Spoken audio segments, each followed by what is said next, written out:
ngithatha leli thuba ngibingelele kubalandeli bepage lethu le-Facebook Thuleleni Crime and Substance Abuse, okuyipage esiqwaselela ngobugebengu kanye nedakamizwa nangodlame lwasemndenini nasemphakathini libizwa nge-gender based violence. Namhlanje sithola udaba lesitori sikamfethu uSandile Sosibo waselokishini laseMlazi ka-L onenkinga yomuntu athandana naye oseze bagcina ukuthi sezwamshisa nangamanzi abilayo. Ukushola ukuthi kwasithingo lesihlanu ngibuye etohweni ngashiya ibheke endlini ngisuke ngiyoyiphuza-ke. Kwangalaleka endlini ngabuya ngomgqibelo ngangangena endlini umama waye etohweni ngaqhubeka ngaphuza ngathi mengibuya ntambama wathi angibuyele bekade ngikhona yabo. Kwasuka lapho kumsindo.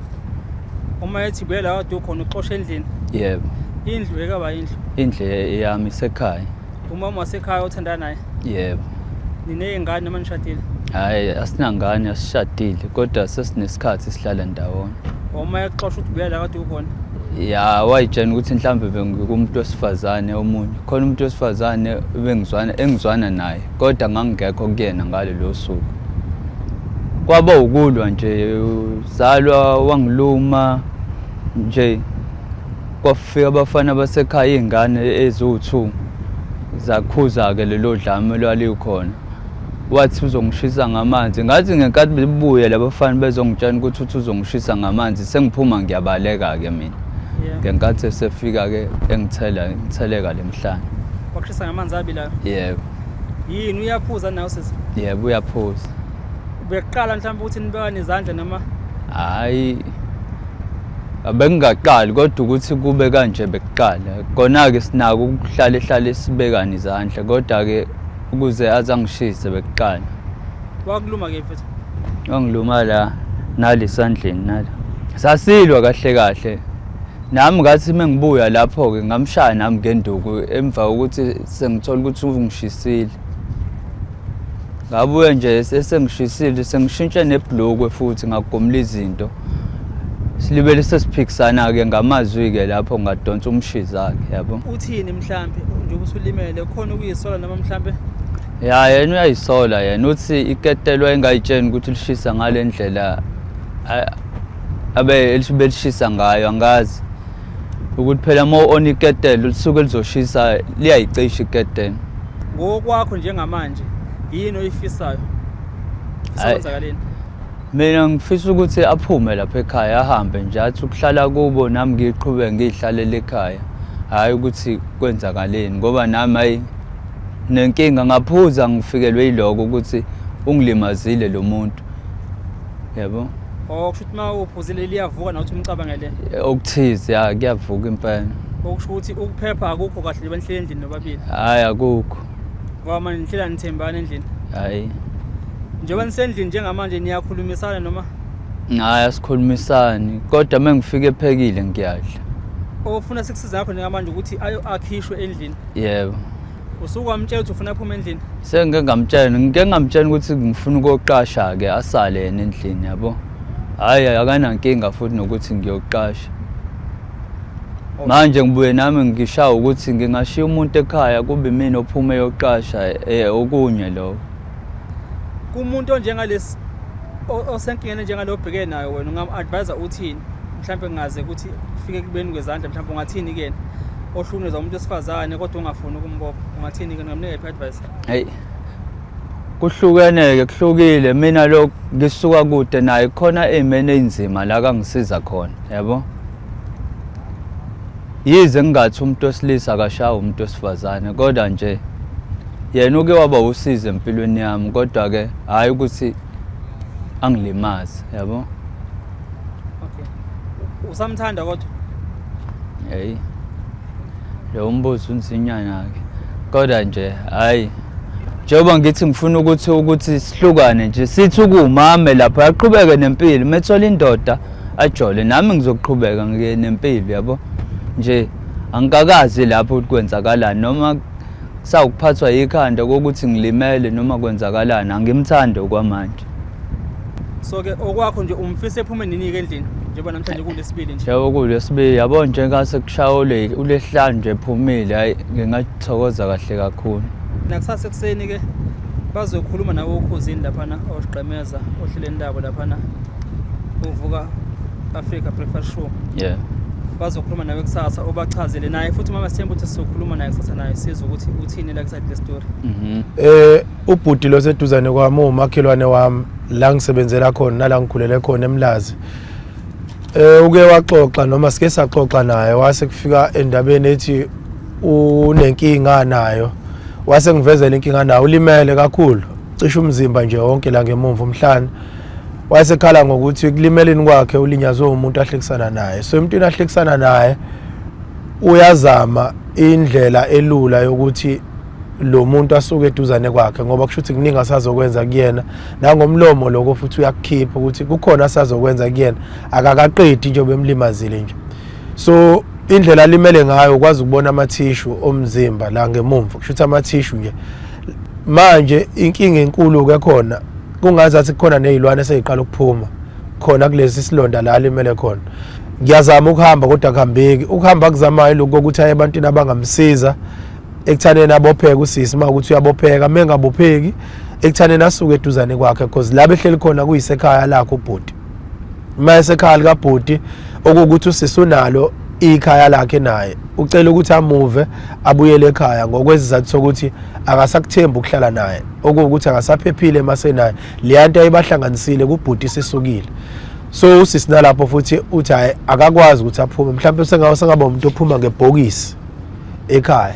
Siyinsizwa siyake sifele ngaphakathi kwakuqalayo lapho insizwa efela khona ngaphakathi asafeli manje ngaphakathi kufanele sikhulume ukuthi nazi inkinga ziningi sibhekene nazo siphuma kanjani kulezi inkinga ngoba before bekwabantu besifazana abasey'inkingeni namanje basasey'inkingeni kodwa engathi sekuzwela kakhulu manje ngoba nathi siyashaya ibona abantu besifazana asazi noma amalungelo noma mhlawumbe umthetho esiphila ngaphansi kwawo sowuvuna kakhulu abantu besifazana. Ingithintile kakhulu into emehlakalele ngumuntu wesifazane kungifikisela ngamahloni ukuthi umuntu wesifazane isibindi esingaka usithathaphi sokwenza into ehlumeza kangaka. Bobhuti ngiyacela ukuthi noma ngabe kuthiwa kunzima kangakanani isikhathi esiningi ngiyazi ukuthi umthetho uyasivuna singabantu besifazane ukuthi ithini esicindezelwayo ithini esihlukumezwayo kodwa obhuti futhi kuwona lo mnyama ngicela ukuthi baqhubeke bakhulume bayikhiphe bakhulume khona ababili abathathu abazobezwa abazozwelana nabo. So ngabantu besifazane ngicela ukuthi nathi sehlise ekuthenini sibe unombangela ukuthi kuze kugcine kufikele lesigabeni se-gender based violence ngoba kube sekubukalala umphumela but sekukhohlakala ukuthi iy'mpande zona beqaliphi. Ngakho-ke siyithuleleni ngicela ukuthi sibasekeni abafowethu besathwele kanzima behamba bephuma bekhuluma befuna usizo noma bethiwa bayahlekwa kulungile so besikhona sibase.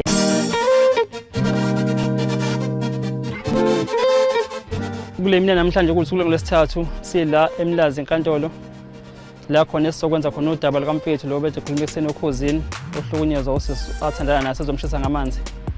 Isimo se-gender based violence ngihlale ngisho ngithi angazi ukuthi abaqamba igama abaqamba kanjani. Mina ngazi ukuthi ngibona udlame oluphakathi kwemndeni nolusemalungeni omphakathi esiwakhele nesizwe sankwane sase-South Africa ngenxa yokuthi abukho ubulili obusuke bukhethekile lolu dlame. Okubuqiniso kuba namhlanje kuba lento siyayibona namhlanje njengoba sila namhlanje nje size ngomuntu wesilisa. Ezinhlangano okuyithweleni siyabasupporta kakhulu abantu abasuke bebhekene lezi zinkinga. Yikho ke sithe njengoba umuntu wesilisa nakhona soqhubeka naye simsupporte njengoba besupporta abantu besimame nabantu nezingane ngokunjalo. Sikhona ke namhlanje labafethu umfowethu uqayile ekseni ohlelweni ukhozi FM ohlelweni ivuka breakfast show ogqemeza nomroza laphana kanye nobabheka nonolwazi. Sasuka na umfethu sampheleza saya enkantolo yaseMlazi ngeshwa ke asilithola ngosizo lapha epolice station. Basitshela ukuthi umfethu ufuneka ahambe eze la enkantolo azothola incwadi ye-protection order. Ukuthi ke size sawabuza amaphoyisa ukuthi if bekuthiwa umuntu esifazane lo ufike eshiswe kanje nomuntu wesilisa bebezokwenza the very same thing nabo ukuthi bathi sisihambele wena uye enkantolo uyosithola incwadi bese uyabuza kuthini. Asazi ke bafethu ukuthi iprocess South Africa umthetho usebenza ngaleyo ndlela yena ngithebo. Namhlanje ke sikhona sithe umfethu sisuka naye police station sikhona sinayo la enkantolo nakhona ukuzomeseka futhi ukuthola lencwadi masithola futhi sibuyela khona epolice station siyobanikeza bona bese sibona isitende sabo ukuthi basuka bathini mabemseva futhi usise mhlawumbe sizoba khona futhi kuyobheka ukuthi iprocess iyenzeka yini. Indaba esilethe la namhlanje indaba yomunye umfowethu simbize ngo-anonymous on radio onenkinga yokuthi uhlala nomuntu wesifazana abangashadile naye ekhaya behlala benjalo nje sekube khona ukuthusana nanokubambana ngezandla nokugcina ngokuthi lo wesifazane amthele ngamanzi. Uyile police station le ndaba ehlale sizwa njalo yestigma sokuthi amadoda uma ema police station yobika udaba lwabo afike ahlekwe. Waya khona indaba yangalunga ingakho ke namhlanje ze wacela usizo ukuthi kube khona into esimlekelelayo. So njengalokhu ubona onke lama organizations basiye police station ithi ahambe enkantolo ayothola incwadi ebizwa nge-court order so that bazokwazi ukuthatha le court order beyiseva lo muntu lo kuyena umsolo.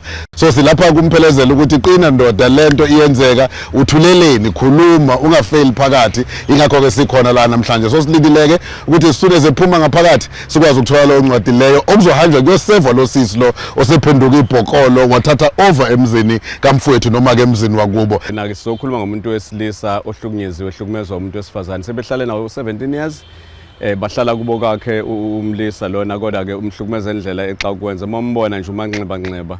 So kuyona lento esilethile namhlanje sesiqalile police station le adeya kuyona angalithola usizo useze waya nje izigigabanyana ezikhona angalithola usizo. So silana ke enkantolo ke eMlazi sizofuna ke protection order ukuze akwazi ukuthi lo wesifazane ke bahlale ngokuhlukana ngoba uma bendawonye angaze ambeka isandla bese kwenzeka lento ke eshesha ukuthi umuntu wesilisa kuyashesha ukuthi aboshweke. So ke njengoba silana ke engathithi ngashesha sinano social development esithemba ukuthi kuningi abazokwenza balekelele ngoba masilalela ziningi izinto ezikhona phakathi kwabo babili wesilisa nowesifazane.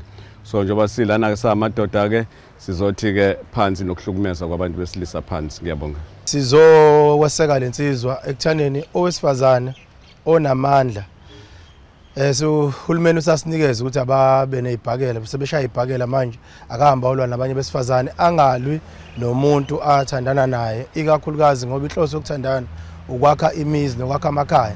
So sizolwisana naleso sihlava sesisiningi kakhulu nabanye ke babafowethu abasempini efanayo nale siyacela ukuthi la bekhona besukume beyibambe iyashisa yona insimbi kunzima ukuhlukana nomuntu esenibalo 17 years naye kodwa akwazi ukuthi uqhubeke naye uma ngaba ezoloku ekushaya insuku zonke. Siyacela ke kubafowethu la bekhona abasukume bavele ema police station bavele enkantolo basuke eduzane kwabantu ababaliswa nabalwayo ikakhulukazi abanye bethu banezingane kunzima ukubuka abazali belwa kwayona ingane esikoleni igcina ingasasebenzi kahle ingasenzi kahle. So siyacela ukuthi nisukume la nikhona nathi sabelaphi bendabuko asingagijimisa imali phambili ebantwini abasuke beze ngosizo. Ukhona umuntu odinga ukuthi umlaphe ngokumluleka nokuthi umlaphe ngokuxoxa naye hayi ngemithi hayi ngamakhambi ngokuhlala naye kube man to man noma kube ukuthi owesifazane mhlawumbe osuke ehlukumezekile usukume umlaphe ngokuthi umtshele ukuthi hambe police station umnikeze iminyango efanele. Ngiyacela ukuthi sabelaphi bendabuko singagijimisa imali phambili asilapheni isizwe ngazo zonke indlela. Ngiyabonga kakhulu. Sithole lana indaba ezimbi kakhulu zokuthi kunendoda lana nomuntu wakhe bake baxabana kwaze wafika la khona lo baba khona bemshisa khona. So sathola ukuthi kube khona ukulimala. Singumnyango ke thina ke sithi thina no asihambisani thina nalokho kodwa ke esizokusho ukuthi thina ke simisele singumnyango ukuthi sisize ngokuthi simelaphe ngokomqondo.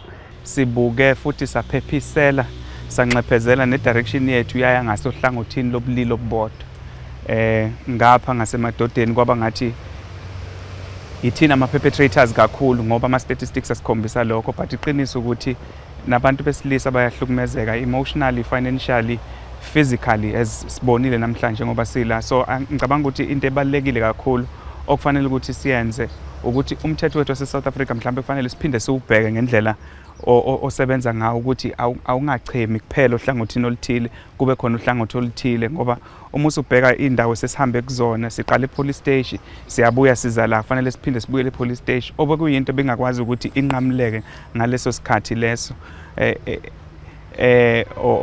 okufanele sesichitha isikhathi eside senza into eyinkinga kumuntu mhlawumbe ke okufanele kwenzeke ukusukela manje going forward ukuthi uma kuhanjiswa i-case ihanjiswa noma ngabe umuntu wesilisa noma ngabe umuntu wesifazane noma ngabe ingane noma ngabe ugogo noma ngabe umkhulu ekhala ngokuhlukunyezwa, abantu abasuke bephethe umthetho noma abantu abasuke bese-police station ngaleso sikhathi abathathe icala necala necase efikayo ngendlela yokuthi wonke ama-cases ayafana, kungabi khona ukubhekelela. Ngaphandle kwalokho okunye nokunye into nje solokhu sihamba siyilwisa ngaso sonke isikhathi ukuthi akube khona ukubhekelelana nokuthi abantu balingane. So ile nto leyo ukuthi nawe la ukhona uphoqelekile ngizwe kahle, akisho ukuthi uncengiwe.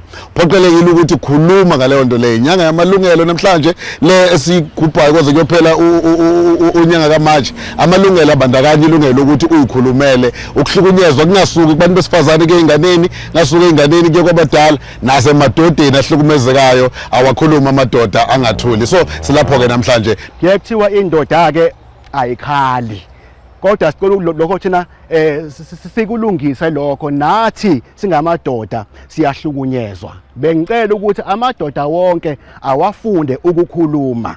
Ukuhlukunyezwa umuntu wesifazane noma unkosikazi noma ubani uyindoda akulona ihlazo. Mangabe uyokubika lokho, masifunde ukuthi sikhulume.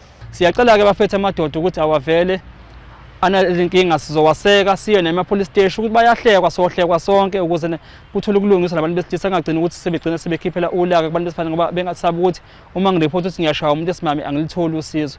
Sikulo mshikashika-ke njengenhlangano Ethuleleni, sihamba neThemba Njile Foundation, sihamba nabafela emntwini natural product, sihamba no-DJ Gqemeza osuka Ukhosini FM aphinde futhi avele enhlanganweni le elusana nabo namasilisa. Siphele nje sonke silabafethu, sikhona sizokweseka le nsizwe ngaphakathi. Angibonge, nisele kahle emakhaya.